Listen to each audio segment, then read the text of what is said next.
এক প্রবাসী ছেলে মাকে ফোন করে বলছে, মা, 6 বছর হলো বিদেশে এসেছি, এখন দেশে ফিরে যেতে চাই আমি। ওপার থেকে মা বলল, দেশে এসে কি করবি শুনি? এর চেয়ে আরো কয়েক বছর বিদেশে থাক, 3-4 বছর পরে আসিস। ছেলেটি কাতর কণ্ঠে বলল, প্লিজ মা, আর থাকতে চায় না, এত হাড় ভাঙা পরিশ্রম আর করতে পারছি না। এবার ছেলেটির মা বেশ জোর গলায় বলল, আশ্চর্য, তুই দেশে এসে কি করবি সেটাই তো আমি বুঝছি না, এখানে কোনো কাজবাজ নেই।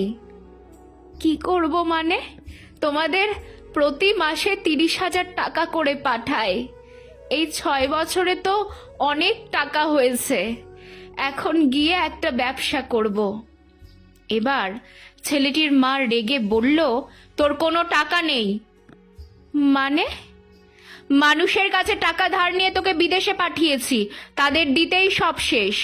আবার তোর ভাইটাকে নতুন একটা গাড়ি কিনে দিয়েছি, ছোট বোনটাকে বিয়ে দিয়েছি, তার টাকা থাকবে কি করে তোর? কি বলো মা? ছোট বোনটার বিয়ে দিয়ে দিলে আর আমি জানতেও পারলাম না? তোকে বলিনি কারণ তুই মন খারাপ করবি। এখন ফোন রাখছি, তুই কাজ কর। ছেলেটি কাঁদো কাঁদো স্বরে বলল, তোমার সঙ্গে কথা বলতে খুব ইচ্ছে করছে, একটু কথা বলি না মা? কথা বললে কাজ হবে না, মন দিয়ে কাজ কর, এই মাসে অনেক টাকার দরকার আমাদের। মা, তোমাকে দেখতে খুব ইচ্ছে করছে। এই নাটক বন্ধ কর তো। ছেলেটি আবার বলল, সত্যি মা, নাটক করছি না, সেই 6 বছর আগে তোমার মুখটা দেখেছিলাম। ছেলেটির মা বলল, তাতে কি হয়েছে? মা, দেশে ফিরে যাই, সবার সঙ্গে দেখা করে আবার না হয় ফিরে আসবো আমি। এই ফোন রাখলাম, তোর এইসব ফালতু কথা শোনার আমার সময় নাই। কথাটি বলেই মা ফোনটি কেটে দেয়, যা দেখে ছেলেটি অঝরে কান্না করতে থাকে। এরপরে ছেলেটি দুঃখ ভারাক্রান্ত মন নিয়ে রাস্তার পাশ দিয়ে হেঁটে হেঁটে কাজে যাচ্ছিল। এমন সময় একটা মালবাহী ট্রাক এসে তার ওপর দিয়ে চলে যায় এবং সেখানেই ছেলেটি মারা যায়।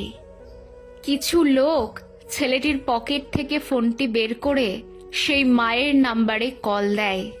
ফোনটি রিসিভ হওয়ার সঙ্গে সঙ্গেই ওপাশ থেকে আওয়াজ আসে, এই শয়তান, তোকে বলছি না এখন দেশে আসা হবে না, আরো অনেক টাকার দরকার আমাদের, ফোন কেটে দিয়ে কাজ কর।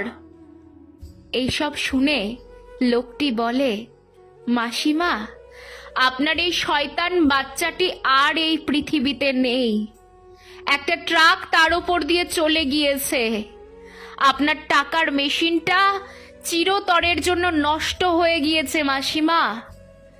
মহিলাটি কাঁদতে কাঁদতে বললেন, কি কি বললেন?